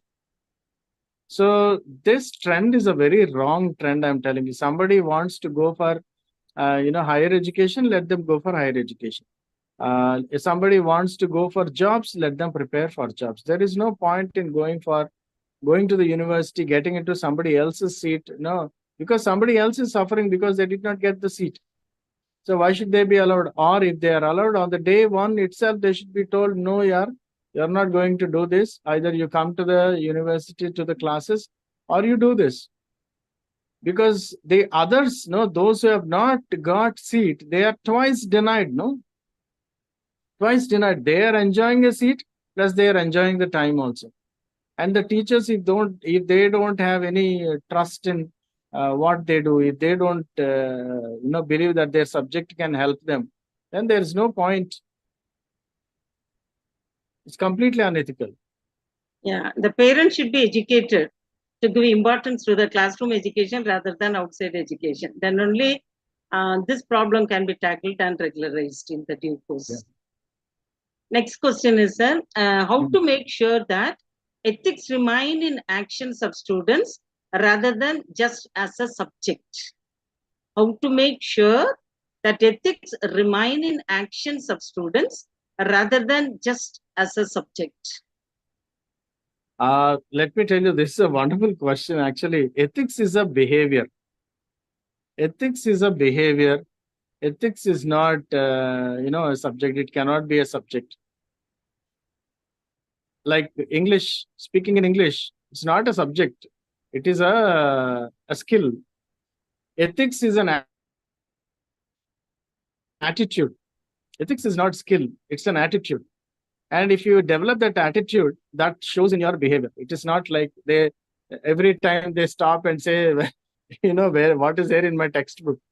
No, ethics, if it is limited to textbook, I don't think there is any meaning. It's completely unethical to make ethics a part of the textbook and make it a subject. If it becomes a behavior, ethics becomes ethics.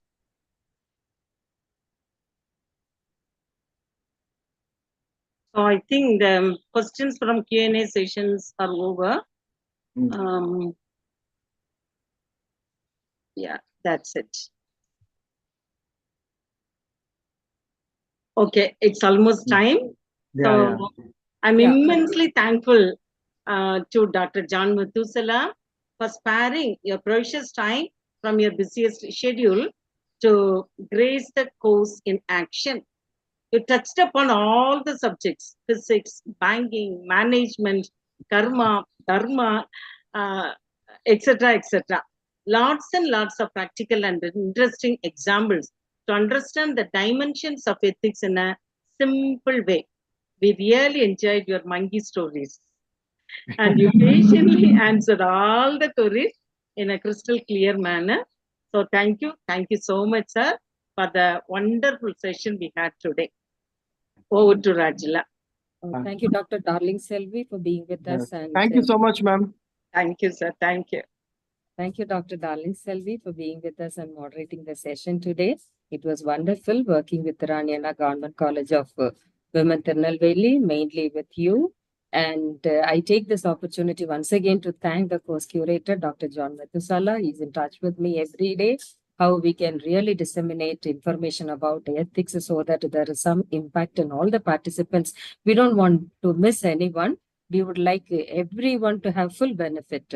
And then that is the main motto of this particular initiative. So my special thanks to Dr. John Metusala. And when it was communicated to Dr. Goodwin, he is also there present, the speaker for the last 2 days. And I could see he is present today. I thank him also for being with us in this special journey and also for the knowledge he has shared with us. And some announcement, as Dr. John Metusala mentioned in his talk today, we are also planning to come out with a book about all the lectures that we had as part of this. Plus, we will be happy to hear some written testimonies with the photograph and then also video testimonies from the participants from India and abroad. And then that will have a place in the book projects. And then if you have any ideas regarding the book project that we are aiming, we feel that talking is not enough. The knowledge has to be given some text form and it should be shared with everyone, because not just we listen and then we change and then we remain silent. No, as a teacher, what we learn, we have to share with the learning community. So it has to be passed from one person to another person. Then only there can be real transformation. So we will be happy to hear your comments also about the book project that we are already discussing and planning about. And you're welcome to write to us in the official email ID, that is india@globethics.net. And then regarding ethical committees, we will stay in touch with you, the process, procedures, all that. And one thing I would like to mention here, Globethics strongly believe in creating knowledge by applying ethics and keeping it available at others in our website so that larger community can benefit not only from India, but from all over the world. So we have an academy that is run from Geneva, Switzerland, and our academy is accredited with the British Accreditation Council and also European Credit Transfer System. We have courses like responsible leadership, which is very well suit the ethical needs of the faculty and also the higher education institutions and the students. We have also courses like cyber ethics, interreligious cooperation for peace. It is also possible for your university to design global ethics courses with us, and then you can launch it as part of your degree program. And if someone is taking the course that our academy is offering, you should be getting 2 credit whichever university is incorporating our course into their curriculum. Because ours is ECTS accredited. If you need more information, you can actually write to us. It is possible for me to arrange meeting with our academic team who is there in the head office in Geneva, Switzerland. And having said that, we are going to wrap up today's event and 4th day successful journey. Lot of learning, lot of sharing, and we could foresee the impact now itself. And tomorrow we will meet exactly at 4 p.m. Indian time. And every day night, we are sharing the feedback. And if you have registered, you will not get the feedback, but only if you have attended the program, then you are eligible to get the feedback. So if you have attended, if you have not received, you can always write to us. If you have any concern to share with us, please get in touch with us. We'll be happy to answer all your queries. And I thank Esther, who has helped in operating the Zoom, who's our admin in charge. So thank you so much, each and everyone who are there. Thank you, dear participants from India and also abroad. Please join for the meeting tomorrow at 4 p.m. India time. Thank you so much. Thank you so much, Rajula. Hello. Yes, I'm there. Rajula, actually, I would request all the people from different countries who have joined to actually come up with at least 2 minutes of introduction tomorrow. Please invite them. Okay, actually, I could see because we have already wrapped up. I could see Yeah, Ukraine maybe professor, Dr. Samaiva. If you would like to come and talk now, I can bring you into the panel. You can just put a message in the chat box so that I can actually make you come this side. Esther, can you make me the host? Yeah, sure, ma'am. And Esther, thank you so much.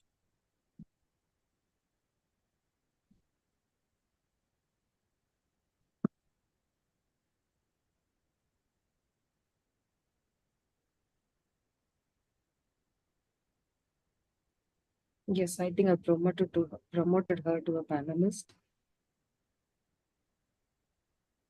Okay, maybe in the next session, Rajala, No, she's maybe you come. could send a message, send them a message, She should everyone be. on their mails, so No that they problem. can come tomorrow and then introduce themselves. We'll check, but she's here. Welcome, hearty welcome, Yulia Samaiva. Yeah. Can you introduce yourself and then Yeah, sure. bring Yeah. greetings and Thank you. then yeah? Well, thank you very much. I'm glad to greet all those present. Sorry for being late, but for 5 hours I have been cheerleading my own conference, international conference in Ukraine. And later I can share the program with you. And big hi from Christine Hausel, yeah, who was participating. Yeah, she was on her way from Abu Dhabi to Calcutta, India, and she gave her talk too. So we've been together for, let's say, a number of years. Yeah, with Globe Ethics, with Rajula, we have been cooperating at different events. And we have come up with many, let's say, productive and quite efficient ideas and insights in terms of ethics. And well, the activity or everything that you have been doing in ethical terms, in terms of ethical enhancement, has been extremely, extremely helpful. I should say that lots of insights I can compare like year by year, different events, yeah, that we have been participating together. And I can say that the strength, let's say the power, your potential of empowering ethically, teaching professionals, people connected with academia, people connected with humanities, and well, everybody who is in educational field, yeah. What you are doing is extremely valuable. And actually what you are doing is growing in potential, is growing in level, is growing in scale. And I'm really honored, and let's say it's a big joy and big honor to be part of your team. And yeah, due to circumstances, you know what kind of circumstances, yeah, I've been out of many activities, but that's objective reasons. And step by step, we are, when we can, yeah, when there is such an opportunity, yeah, because due to all this, we are either, well, in shelters or out of electricity or moving to some other safer cities, yeah, because the city where I am is just on the border. Yeah, and for example, my son had to leave the country for a while, and well, so that's life. Yeah, it's just a period that we have to go through. But nevertheless, this period requires, let's say, more strength in terms of ethics, in terms of adhering to ethical principles, and that's why I really appreciate your well, involving me and our cooperation. And I'll do, well, what I can. I'll do what I can to, well, to be useful, to be helpful for the sake of peace, for the sake of our general sustainability. And well, together we are stronger. That's true. Yeah, so thank you. Thank you, Dr. That's Yulia great. Samaiva. Great, Dr. Priya. John Methuselah will be happy to hear that you were working in the English department again. So Yes, can you? Yeah, we've been working nonstop. I mean, online, that's another thing, but yeah, but we have been in process all the time, and we have students. We are, well, we have been organizing different events. I cannot say that it has been smooth. I cannot say it has been safe, but it has been. Yes, so that's, university is going on, yeah, and people are working, and yeah. That's great. That's great. Nice knowing about all Thank these things. You're a brave lady. We understand. Your country is a very brave country. And With everybody's support, yeah, thank you. yeah, hats off to all of you. Thank you. And that's it. Yeah, so that's why questions and issues of ethics are especially topical, especially needed now under present circumstances, not only in Ukraine, but globally, because the whole world is, well, let's say, facing hard times. God be with you. Prayers with you. We shall Yeah, pray for yeah, you. thank you very much. And all my gratitude with you too. Our prayers and All the best. things. Thank you. All the best. We will- So yeah, and if I can be helpful in any way, you just let me know, and we'll Definitely. do something good together.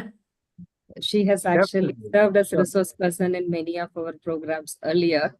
And then that time she was in Ukraine, and then she went through tough time taking care of the family, the senior parents, and thank God that boldly she has come out of that, and hope the situation becomes normal, and whatever the blessings that you lost, God is giving you double fold. So we continue to pray for you and your country and all, Thank so you. for your loved ones. Yeah, thanks for your prayers. Thanks for your support. Yeah, it is really important. It really helps. Yeah, thank you. Thank you. Short but Best. sweet and short Together. sharing. Thank you so much. Thank you so God much bless for you. making me panelist. Yeah. Esther, you can close. We are closing, ma'am. Thank you Yes. so much. I'll stay in touch with you.